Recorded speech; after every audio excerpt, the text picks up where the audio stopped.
I am Vinnie Tortorich, folks. Your good intentions have been stolen, but don't worry. I'm here to help you get them back.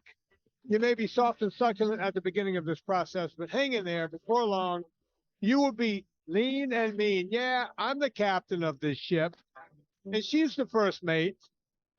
But you know what? She's also the head chef. That's right. You go check her out, annavocino.com. She'll teach you all about eating and cooking. Go check out all of her books and everything she's got. Yeah, Grand Funk Railroad. Anna, are you even familiar with them? Grand Funk Railroad. I know that song. Yeah, but you probably don't know their whole catalog because No, you're 10 years too young for, they were, Thank you. yeah, kind of in my era, I guess. And I don't know what made me think of that song. There's got to be a lead in on that. I should be able to get some words out before they start singing. So there we have it. We're gonna talk drinks 101 today because last week I made a cocktail. You did. People like that. And people did enjoy. They were like, oh, wait a minute, you actually put a cherry in? Oh, whoa, Mr. NSNG, what are you doing? And yeah, I did, and I'll talk a little bit about that. But before that, Anna, before we get into the cocktail one, To the drinks. the drinks, before we get you guys drunk here on a Monday. And I'm drinking coffee because I gotta stay awake. I gotta hit the road. So I'm not actually I wish we could do a drinking show while talking about the drinks. Oh, you know what? Next time we do a drinking show, we're gonna drink. Okay. Because we've done drinking podcasts in the past. And that's when you pop off, I'll be honest.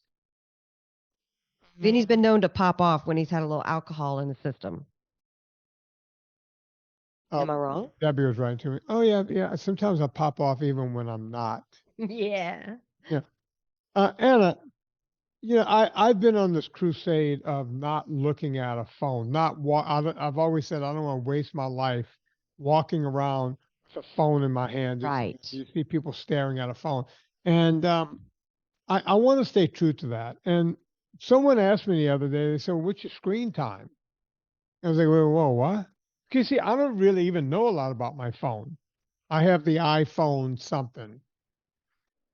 And they said, your screen time. I said, well, what do you add up all your screen time? And it's like, yeah, because I read an article a couple of weeks ago that says the average American spends 7 hours and 10 minutes screen time just on the phone. That's not counting computer time and all these other strobing lights, right? So I was like, wow, 7 hours, people stare. I know every time I look, I see people staring at this thing, but I didn't realize that they were 7 hours and 12 minutes is what the study showed. So then someone said to me, well, what about your screen time? And I was like, well, who do I call to get that? And they said, oh, it's in your phone. It's right there in your phone. So Anna, I checked out my screen time yesterday. And I know what my average is, and I'm going to see what it is today. I'm going to see what, because they give you a weekly average. You know what yours is. Can you look at yours and see what it is? Now, folks, realize that Anna, just like me. How do I find that information? Oh, geez, if I can find something.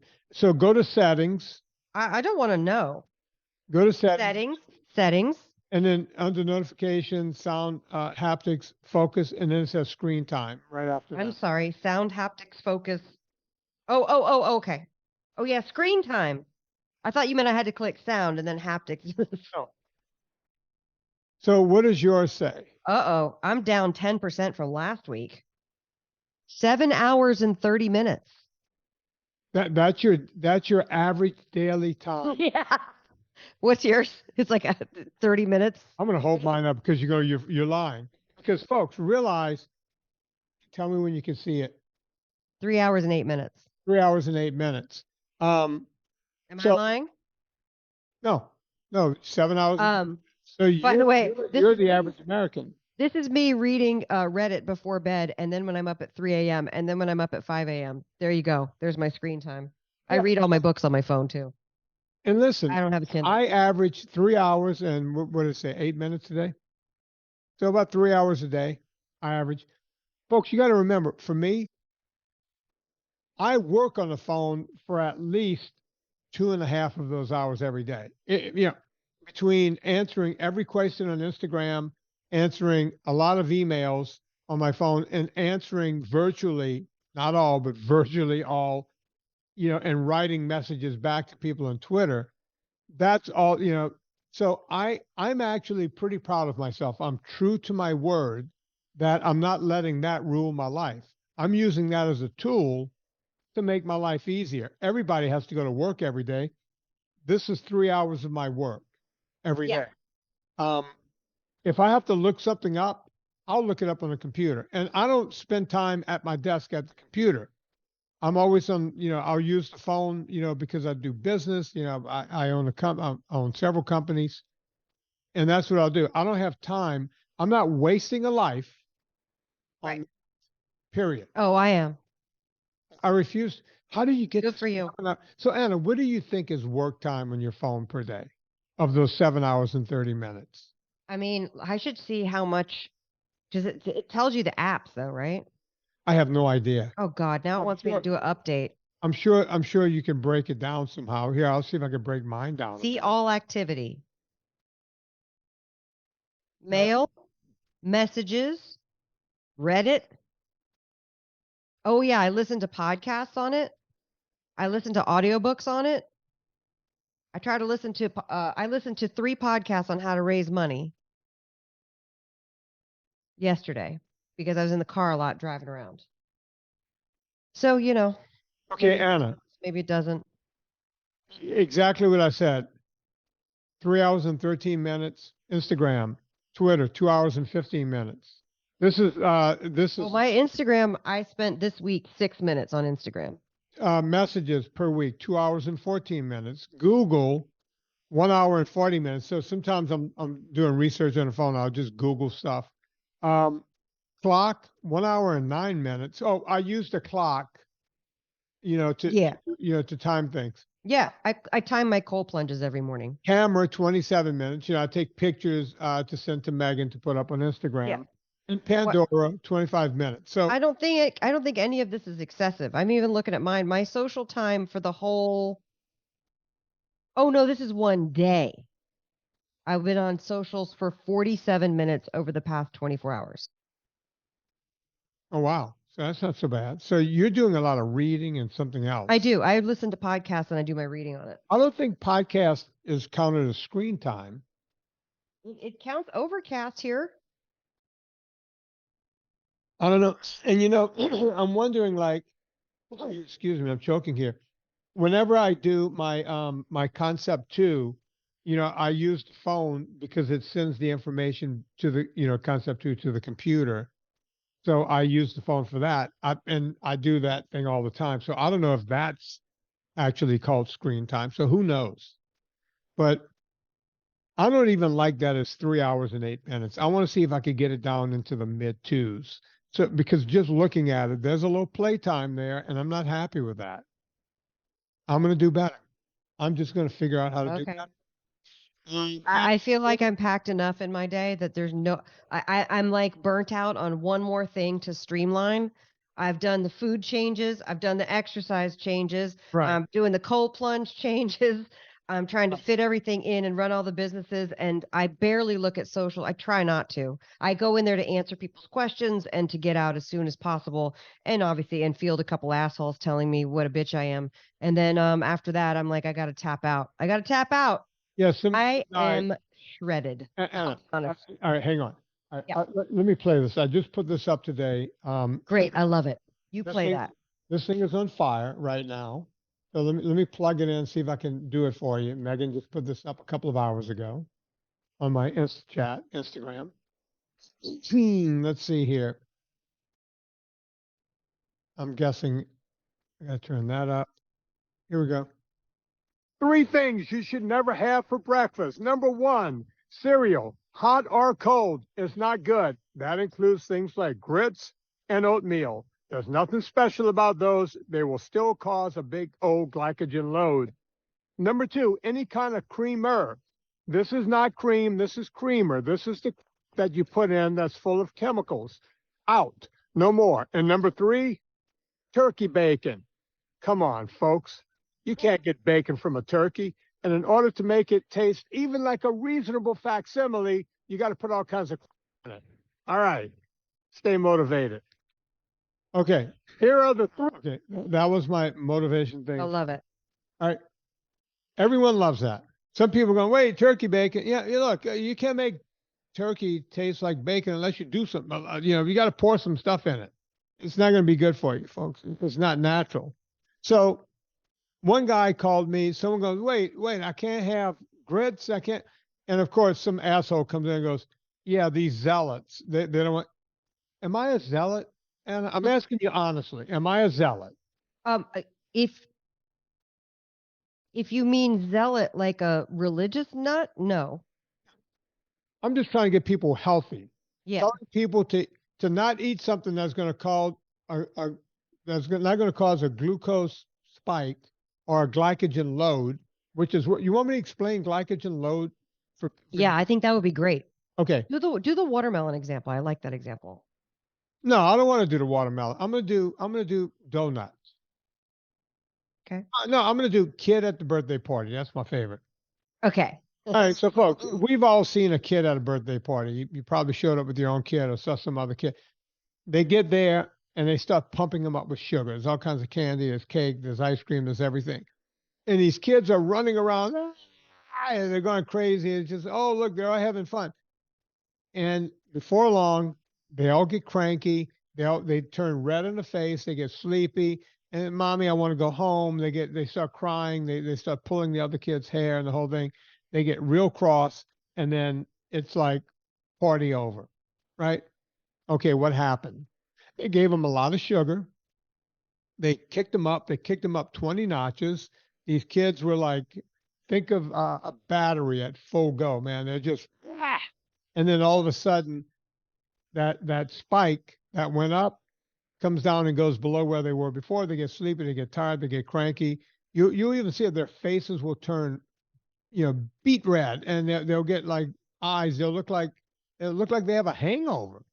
You've seen this, Anna. You took your kids. Right. Your kids. Oh God, yeah. And then they get hangry. They get scary. Yeah, we're frightened of them. Yeah. So that's a sugar spike. It spikes up really fast. Now, a glycogen load is very similar to a sugar spike. Now, a glycogen load, if you listen to any dietitian, registered dietitian, an RD, they will tell you, they'll say, listen, you can have all the complex carbs you want because those are the healthy carbs. They're complex carbs. What does that mean? Well, what does that mean? A complex carb will raise your blood sugar and then keep that blood sugar up for a long period of time. And then you got to keep pouring insulin on top of it to knock it down. Now, a registered dietitian will tell you that's a good thing. I'm here to tell you it's not a good thing. When you have a glycogen load, you just keep dropping insulin on it. And that's when you start to become insulin resistant. Before you know it, you're type 2 diabetic. And they're talking about chopping off limbs. I don't make this stuff up. You know it. That's why you're listening to this podcast. You might have an A1C of 11. Oof. That didn't come just from sugar. That didn't come just from Coca-Colas and all this. It also comes from those heart healthy grains that every effing registered dietitian out there will tell you is good for your body, and it's not. Sorry, folks. I'm not going to lie to you. I'm the only guy that's not going to lie to you. Right. Okay?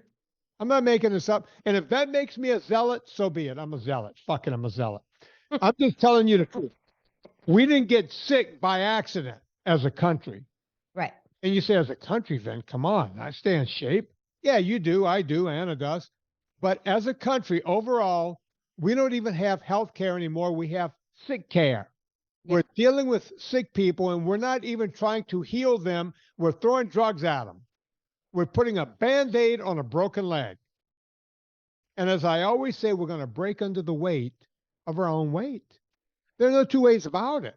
Agreed.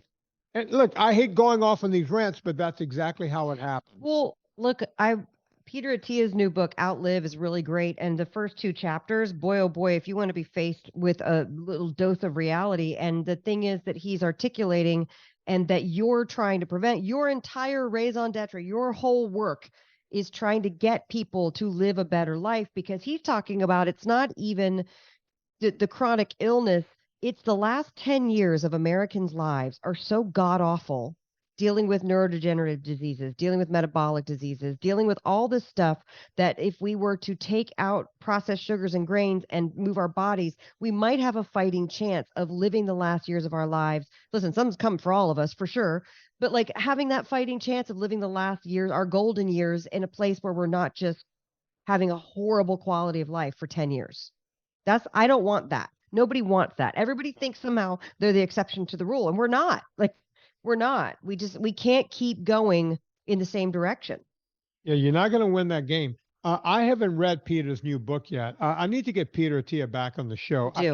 I can't find his email address. Who has his email address? Somebody's got to have it. You know, it's probably. I've had a data wipe since I last emailed him, so I don't have it either. You know who might have it? Who was the guy that used to work for the show?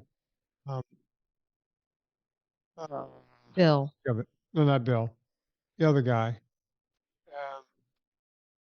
I'll think of it in a minute. At any rate, Peter Attia, I've heard. You got it, Anna? The name of the guy? Yeah. Buzz? Buzz. Yeah. Buzz may have it. Yeah. He might. Yeah.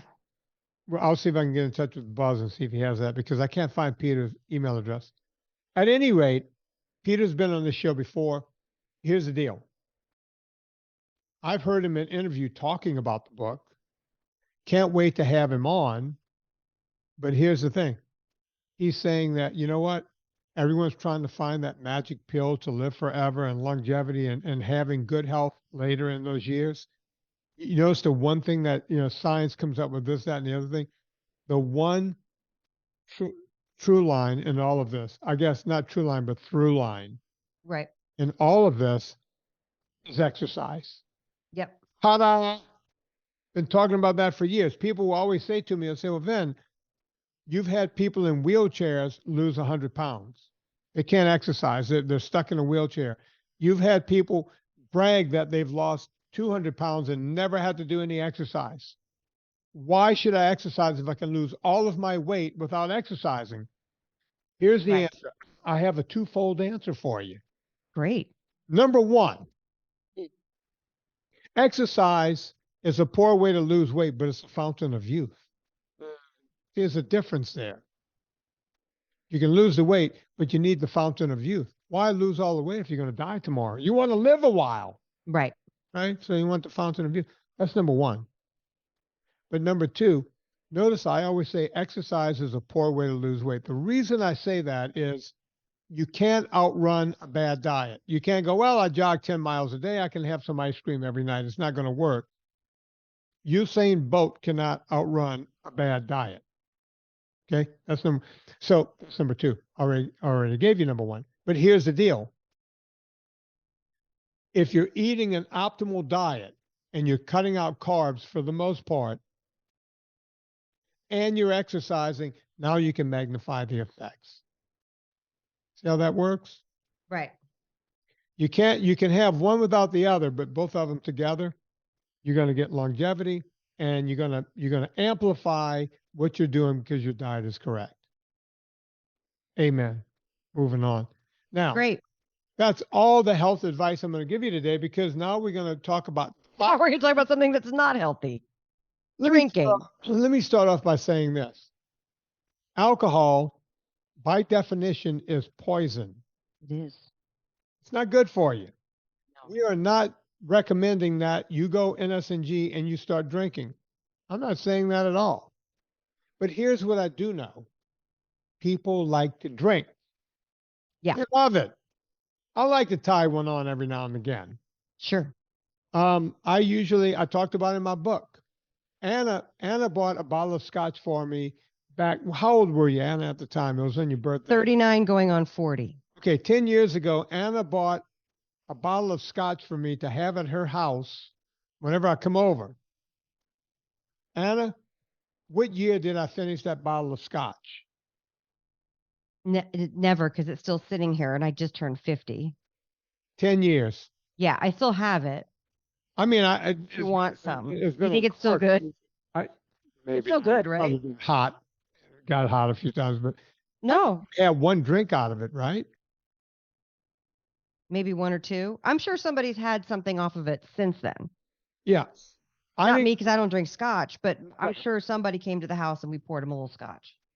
Yeah, because you realized I wasn't coming back over again. Is that what we figured out? Well, it's no longer your bottle of scotch. You lost your losers weepers. You know what I'm saying? Right. So listen, weep. You screw around, you lose your bottle of scotch. Now, yeah, I talked about it in the book. I will have a shot of something to note that it's a weekend, or I don't know. I'm sitting out on, company comes over, I'm sitting out on the back porch and we're looking out at the evening and the whole thing. And or we go to dinner with another couple or whatever, and Serena doesn't drink at all. So it's on me. Hey, you guys want something? Yeah, I'll have a little scotch. I'll just do that. I'm not a drinker. I don't have a drink every night because it's poison. It is not good for us.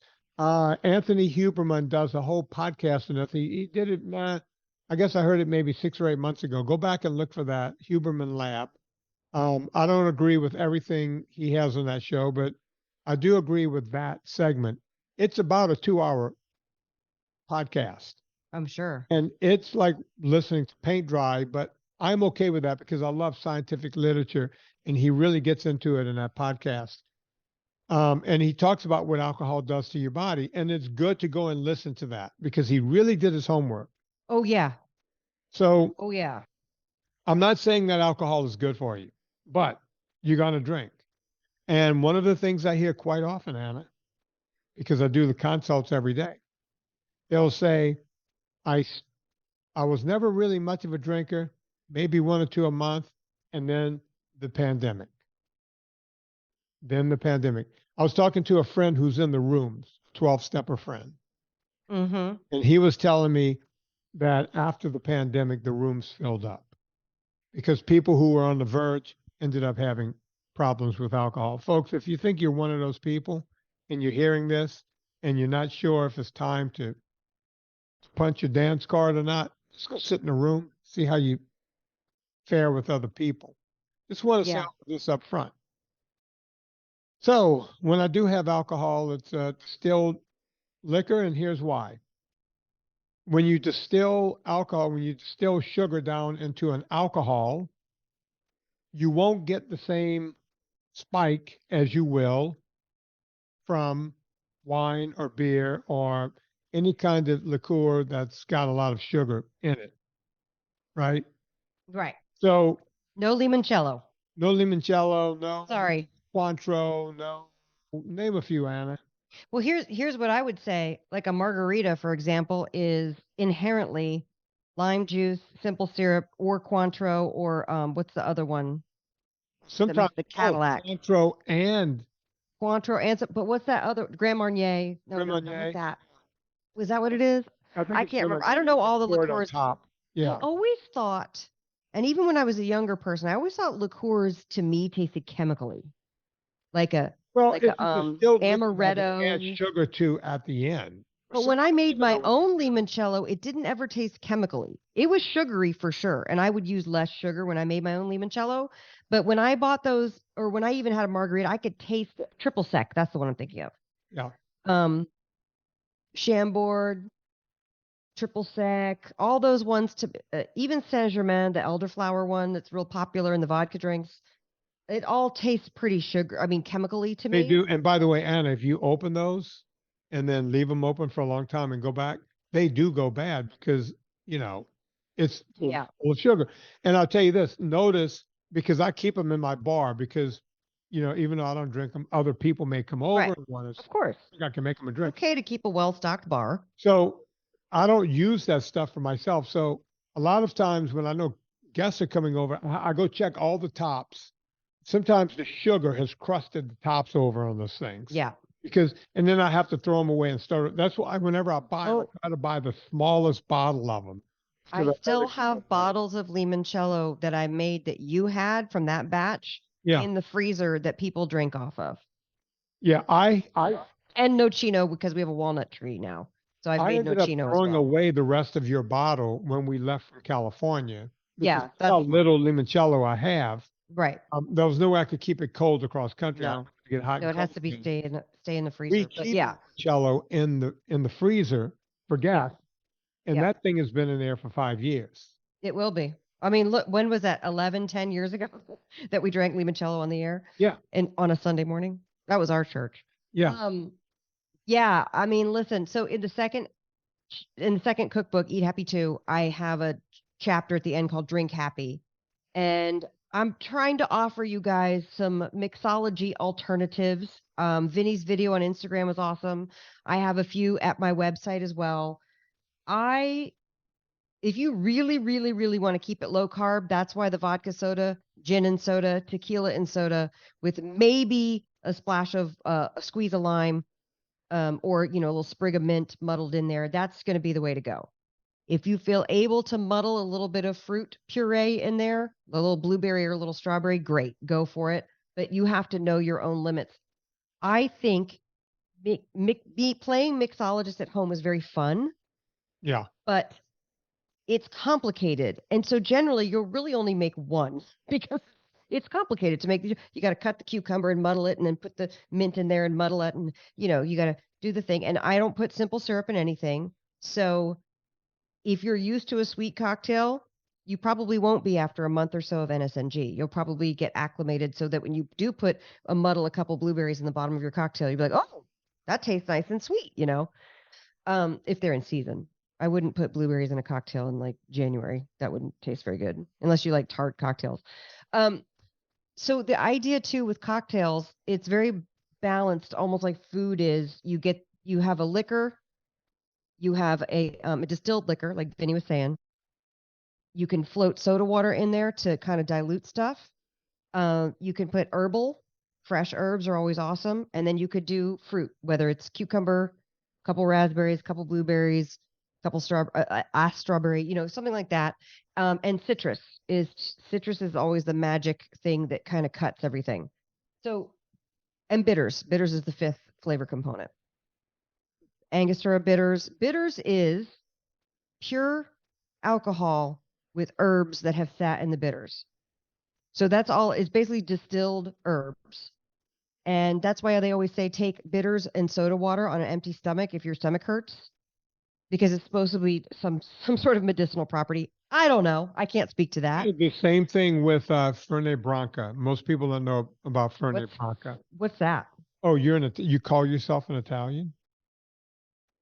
Fernet Branca is. I am an Italian. I speak Italian and I have citizenship. So yes. Okay. Well, I don't know how they gave you this. I don't know how you got that. They didn't give me some Fernet Branca and a pack of Marlboros with my passport. That wasn't one of. No, they roll their cigarettes over there. Oh my God. I can't believe how much they still smoke. It was insane. Oh, the Brits too. The Brits, and it's so expensive there that they all roll their own cigarettes. They were hacking on the train so much. And I was like that smoker's rattly cough. I was like, what are we doing? What? How are we still doing this, you guys? It was crazy. Anyway. All right. So all right, I'm going to look up this Fernet. Fernet Branca cocktails, or they even make cocktails out of it. So Fernet Branca is, no, that's not the price. Someone's selling it for $143. It's from Milan. That's why I don't know it, because I'm from the south of Italy. Okay, so here's the deal. Are you 18 years of older? Yes. Fernet Branca is actually made. What a pretty bottle. It's actually made with Finocchio. Oh, I wouldn't like that anyway. No, it tastes like a horse's ass after it died. I mean, it's no thanks. That can die with our parents' generation. Sorry. No, but Fernet Branca, I keep it in my bar, and for whom? For me. If you I never get a stomach ache. But if you ever get some kind of upset stomach, pour a shot of that and sip it, and I swear to God, like magic, it goes away. It's been known as the Italian stomach elixir for 100 years or some crap like that. Look it up. I'm telling you, folks, you could probably Google it and they will tell you that Fernet Branca will actually fix anything that ails you. And yes, it is a liqueur. And here's the deal. I'm going to tell you right now, drink all the Fernet Branca you want because you're not going to drink more than a shot. You're not going to. Go ahead, have at it. It tastes like shoe polish. It's like shoe polish. By the way, do you want to know how many Aperol spritzes I had in Italy? Oh, God. That is an abomination of a drink. Do you want to know how many I had, though? Please tell me 0. Guess. I'm going to see. All right. If you're saying how many, I don't know which region it's from. It sounds more like a Rome drink. Oh, I went all over. I'm going to say you had. So guess how many Aperol spritzes I had all over Italy. How many weeks were you there? I was only there for almost 2 weeks. All right. So I'm going to say you had 28. So you had 2 per day. Oh, ye of little faith. I had 0 Aperol spritzes. Thank you. That's the correct number. What's the other red drink that they have? Campari. Oh, God. I hate both of them. And I'm sorry. I know that's more inflammatory than me not knowing what your stupid vomit drink is. Because people are upset. Italians are constant. Everybody's drinking an Aperol spritz everywhere. I don't get it. Constant. It's kind of like Prosecco. It's like, no. Well, it's made with Prosecco. So there you go. You know, it's like Prosecco and people, I get on a plane, you get on, what is it? British Airways. Yeah. Come around. Here's your Prosecco. It's like, no, please. I don't want you. At 8 a.m. No, thanks. I'm not drinking that crap. Not because it's 8 a.m. I'm never drinking Prosecco. I've tasted it once. That's all you need is one. I've never been a bubbles person. It gives me almost instant heartburn. So, and I live in the middle of wine country now, and I know some pretty amazing winemakers, and they make incredible bubbles. I just literally can't even tolerate. It's my body saying we're not going to do that sugar right now. So, and that's okay. But no 0 Aperol spritzes.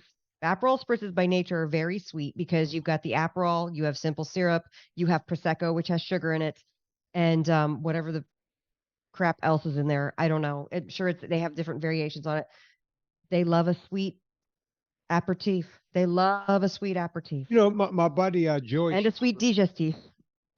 Oh, yeah. Amaro is the only thing that's like not so sweet, but it is a little bit sweet. My buddy. Amaro is like bitters with sugar in it. Go ahead. Sorry. Now you're doing to Joey Shot what we used to do to Terry Lazarou. I don't bring his name up. You talk over him. Joey doesn't care.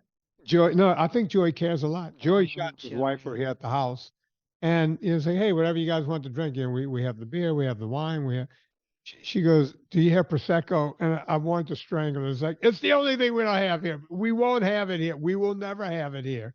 It's like I'll never forget that. It's like, what kind of witch are you? You want Prosecco? I've never understood people that want Prosecco. I don't get what it is or why. But she did just fine. We found other alcohol for Joey's wife. Because I think Prosecco is like my friend Sarah loves it, and she really doesn't love much else as far as alcohol goes. I think it's like a light kind of thing. People like it. It's not strong flavor. It's not like it feels like a bubble water. It's like it feels harmless when you're drinking it, even though you will get a raging headache from it. Like any sort of champagne / bubbles. When you're NSNG, you're probably not going to have a lot of champagne unless it's a special occasion. I will say this. I had my birthday party, and it was really funny. The number of I received as presents. And I was like, oh, these people don't know me at all. I received as presents. I have at least 10 more bottles of champagne, including some really expensive, nice bottles of Dom and Veuve. And I'm like, that's so nice. I will regift these to you guys when I come back to your house because I don't drink these. And thank you. You know what? You know how it is. You just go, thank you. So, and it's so generous and it's so nice. And I want to be like, no. And I said no gifts, and I meant no gifts. I don't need a thing. I don't lack for anything. Your face is the gift. You're the you know what I mean? I just want to see people. I don't need things. I don't need drinks. You know what I'm saying. I will not drink champagne. I'm with you on that. I do not get what champagne is. I don't get why it is. And people always say to me, oh, you just haven't had the right one. I've had folks $1,000 a bottle of champagne that people have opened going, oh, you're going to love this. And I was like, I'm sorry, I can't even finish this little flute of it. I'm sorry. And by the way, I'm that asshole about champagne. I'm also that way about oysters. And finally, Lauren is now like, when we're with a group, he's like, you don't understand. She will not like them. So stop trying to do the sales job. She's not going to like them. Let's just order what we want to order and enjoy it. But it kind of comes back to that thing that, like, when you're NSNG, the thing that I've noticed is that everybody, when you're in a social situation, I don't know when we all decided that everybody has to eat and like the same things. And wait, that's a thing? Well, you know what I mean? Like when people, well, I like, don't know because we don't go out with other people. There's another couple. We don't know because we don't have friends. As much of a curmudgeon as I am. Well, you know what I mean? When you go to a party and if you don't have the potato salad, you know, Aunt Lucy's potato salad or whatever, like all I gave up on that. You're a huge asshole. Years ago, they just. Well, I know, but I'm saying, but when people who don't know that you're doing, and you're like, oh no, thanks, and they're like, no, you really got to try it. No, I'm good, thank you so much. No, you have to try it. It's literally like Aunt Lucy's. She will die 1,000 deaths if you don't have one bite of this potato salad. Okay, and you put it on the thing, and then they have to like watch you eat it. Why? I'm a feeder, and I don't do that to people. Do you ever have? You know what will set me off, and I'm literally might go postal when people put on the spoon and on a fork and put it up to my mouth. No, you got to just put this in your mouth. I want to bitch slap that person. I swear, I get enraged when people put forks in spoons. No, you gotta taste. No, you like it so fucking much. It's already on the spoon. Put it down your pie hole. I don't need it. By the way, I have a husband who absolutely hates that. And if I've ever tried to bring a fork near his mouth, he'll just snatch it out of my hand and go, no, I will try on my own terms. I'm like, obviously something is triggering. So I have learned very early on to don't ever do that to anybody because it's such an invasion of someone's personal space. Yeah. Here, you got to try this. Or if he says, can I have a bite of that? I'll make him a bite on the fork and hand him the fork. But I'm not going to like feed him like he's a baby child. I wonder what that is. I literally people just want to feed. They just want you to enjoy it. I get reaction to it. Yeah. You know, just can't stand that. So anyway, back to alcohol. Champagne, very high in sugar, residual sugars. I know we talk about wine. Wine is a splurge, you guys. And by the way, I'll say my spiel about wine. This whole dry farm wine, dry wines, all wines are inherently dry unless they're fortified dessert wines. Yeah. Okay. And the reason why I say that is because the natural fermentation process, anybody who's a decent winemaker, the natural fermentation process is that the sugars in the fruit get eaten up by the yeast and turned into alcohol. And then there are some leftover sugars called residual sugars. That's the sugar that's left in wine. Okay. So it works out to about 3 or 4 grams of carbs a glass in a dry wine, which is all wines are dry. There are some wines that will be inherently a little sweeter. There's some like later harvest wines, anything that's harvested later, the fruit had more time to ripen. So those will taste sweeter. But for the most part, any like Cabernet, white wine, I mean, you name it, Pinot, you name it, they all have about the same amount of residual sugar. Yeah. That's why we stay away from it because it just has that extra sugar in it. Yeah. And folks always say to me, what if I just have a small glass of wine once a week? Yeah, that's never been your problem. Right. I'd rather see you not. I'd rather see you do something. But a small glass of wine, meaning like now some restaurants, like there's a place we go. The pours are huge. They'll pour and they'll say, we pour 6 ounces, but we have a 9-ounce glass. I'm like, 9-ounce glass. I mean, that's why the French hate us. We want. It's like, because we're with other people and they'll order wine at that restaurant. They'll go, would you like the gallon jug of it? Because we'll do that. And I'm like, what are we? The Magnum. What's the big one called? The Nebuchadnezzar. That's the one that like stands on the floor. Well, they're after like the kings in the Old Testament. There's the Magnum, and then the Methuselah, and the Nebuchadnezzar, and the whatever. I don't know, Samson. I don't know.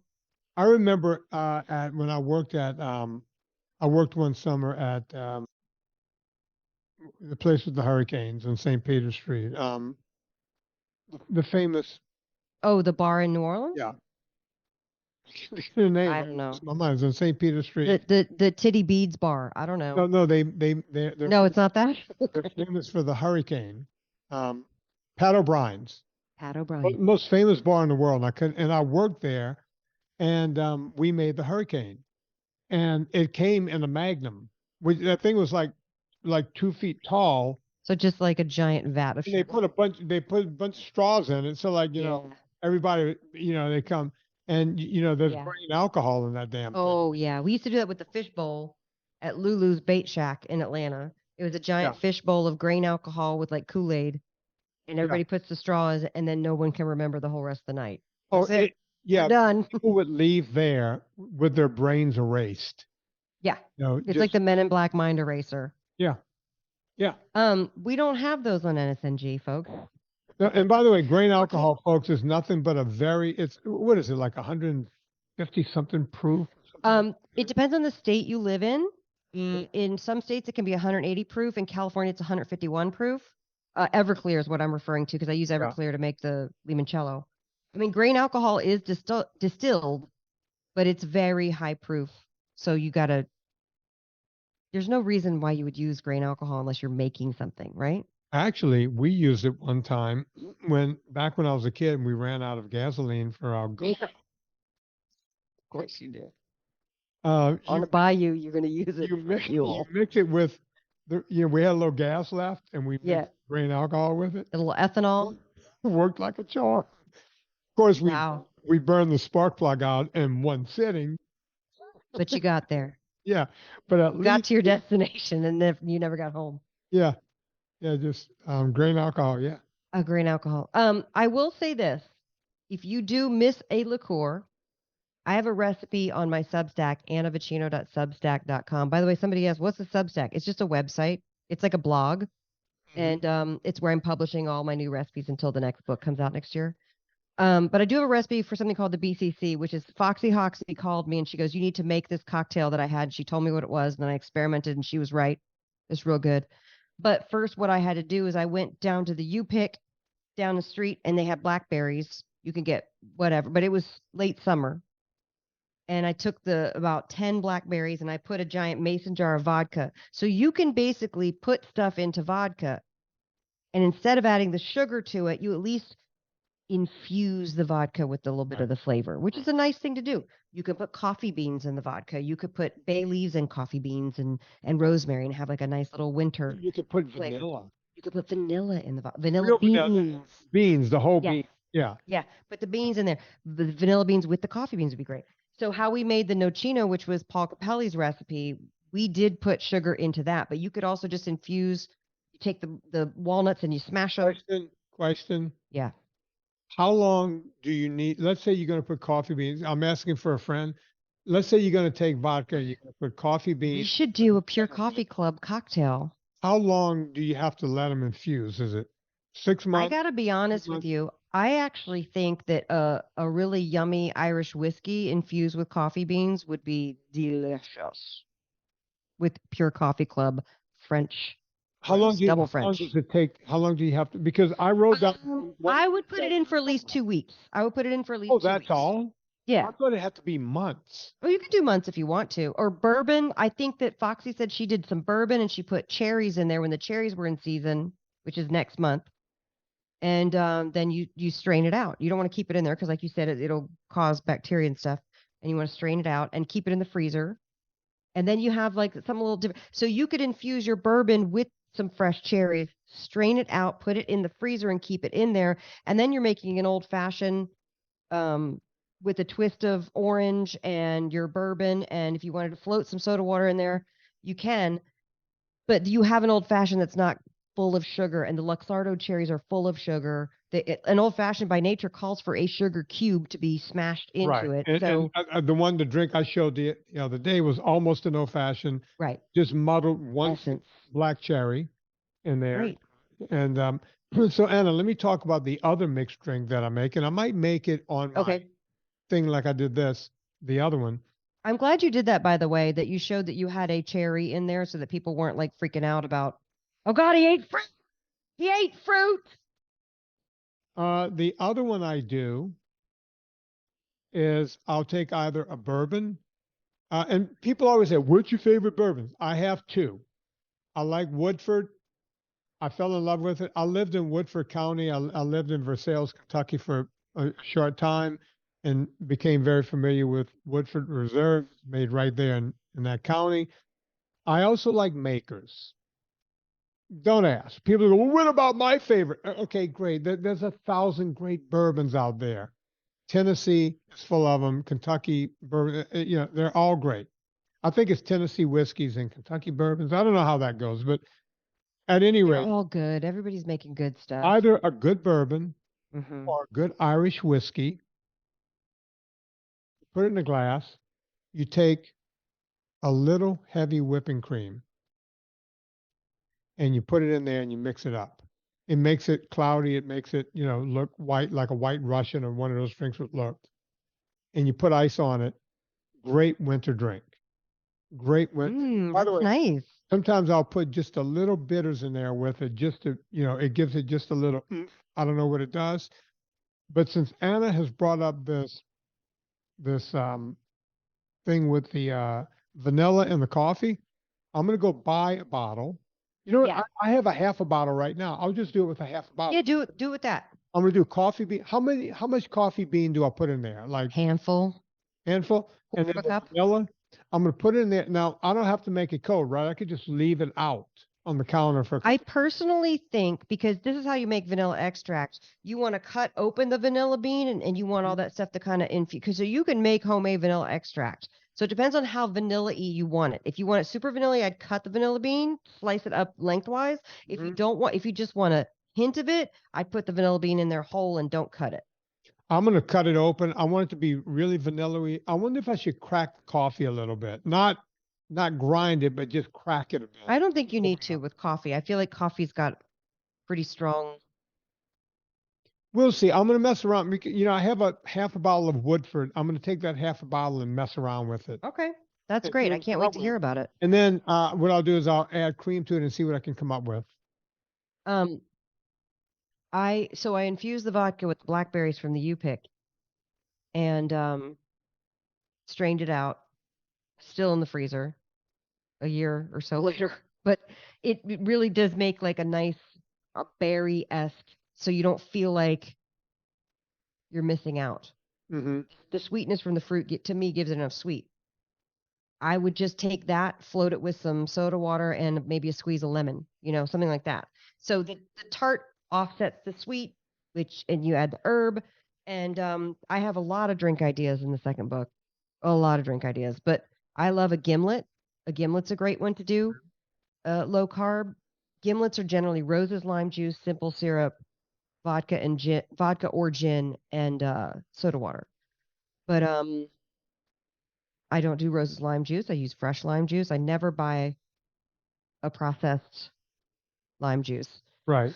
Oh my God, I had to make simple syrup for my birthday party because I was serving homemade margaritas and then this other drink that I invented. And I had to make it by the pitcher, you know what I mean, to hand out at the party. Right. And it was I hadn't made it in so long. And then I like tasted it and I was like, oh my God, it's just sugar water. 2 cups of water, 1 cup of sugar. And in fact, I had to go buy sugar because I didn't have any sugar. There was no sugar in the house. I was like, oh crap, I gotta go. The same way when somebody has to make something for guests. Yeah. Go out and buy the sugar. People, you don't keep sugar, and you're just like, no, we don't. We really don't use it ever. And I had to get the bar. So with the lady who came to bartend the party did the bartending program at several of the restaurants, including one of the Michelin-starred restaurants. So she did the whole So I had to get her to taste it. Say, can you taste this and tell me if it's sweet enough for what everyday palates are? Because to me, I'm like, oh my God, that margarita is so sweet. So it was an interesting thing. I'm telling you guys, your taste buds will change, but let's also talk about this, which you kind of touched on. If you have more than one drink, which we're not recommending, you could possibly get extra drunk. So just be careful. Explain why, Anna. When people go low carb. I don't know why, but I know that many years ago when I first went low carb, I had like 3 vodka sodas and I was so trashed that I was like, and it was one of those things where I was like, I don't feel anything. I don't feel anything. I stood up and I was like, oh my God. When you It's go not the low carb, same. you become a cheap drunk. Yeah. Everyone, I Good. get phone calls all the time. See, I don't know much about that because I never go past my limit of. See, that's the problem with vodka sodas is it's easy to go past the limit. If you're making, that's what I'm saying. You could do the vodka soda and keep it super low carb, but I feel like vodka sodas just exist to slam down and there's no nuance to it. There's no flavor. Like, what are we doing? Like, let's make something nice that you're just going to have one of and enjoy and not be like, I'm slamming drink. And then the other thing that I wanted to make sure that I brought up, because you talked about this a little bit about how alcohol is poison. Mm-hmm. The body has to metabolize it. Listen to the Huberman thing, but just keep that in mind that if you are drinking every night and then you write like in the Facebook group, hey, I'm not losing weight or I'm plateauing or I'm just know that that's like one of the number one ways that we get in our own way to for the health from happening. Yeah, every night that will definitely prevent you from achieving your goals. Just want to say that. Back in the 70s when Atkins came around, it was known as the drinker's diet because people went, oh, I can drink and not gain weight. You see, nobody was really interested in losing weight, but drinkers knew if they drank every night, you gain weight. And so, with the Atkins diet, it would keep that at a very low roar. So they were able to get away with it. So it became known as the drinker's diet. Interesting. Yeah. But folks, don't mess around with your diet. You're listening to this, you're here for a reason. Make the reason that you want to do better. That's all. That's all. Hey, listen, and I like what you said too about if see how you feel around other people, and if you need to get help, get help. And it's crazy that we would say that, but I think it's important to note that there's all different varying degrees of how people can use alcohol as a crutch. You don't have to be waking up underneath an overpass, stinking drunk or blacked out. That's not the only way that alcohol abuse happens, And I like to tell the story of when I did the 100 days for my friend. I was like, she's the one who needs to quit drinking. I'll just do it for support. And I didn't realize the ways that I was using alcohol and wanting to be like, oh, I just want to have that cocktail, to mute some negative feelings or to be able to disengage for the evening or to be able to, I was using it for that. And so sometimes it might take a little bit of an adjustment. But I'm telling you, at the same time that we're telling you how to drink, I'm also giving you permission to not drink. You know what I'm saying? But like experiment with it and do some experiments and see and live in those uncomfortable feelings, because the uncomfortable feelings are going to come up anyway when you do NSNG, because every time you've used sugars and grains to mute your feelings or make yourself feel better, you might be focusing that, well, I can have vodka soda. Right. So just something to think about, to be aware, just to take a look. Don't use it as a crutch. The only thing you can use as a crutch is Villicapelli olive oil. Oh my God. That's right. A Villicapelli martini. Go on, Anna. Vodka. Mm-hmm. Villicapelli. Mm-hmm. How much? Give me some. Just put some bloops, just bloop, bloop. Bloop, bloop, bloop, bloop. Mm-hmm. Couple bloops. Right. Shake it, right? We're going to shake it because we like a cold martini. And then let's have a shaker. Oh, yeah, you got to have a shaker. If you don't have a shaker, put 2 glasses together. I have a shaker. Don't worry. Well, I know you do. I'm telling the people at home.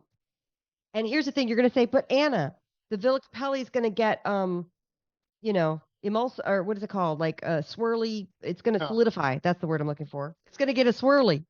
Yeah. I don't know my words anymore.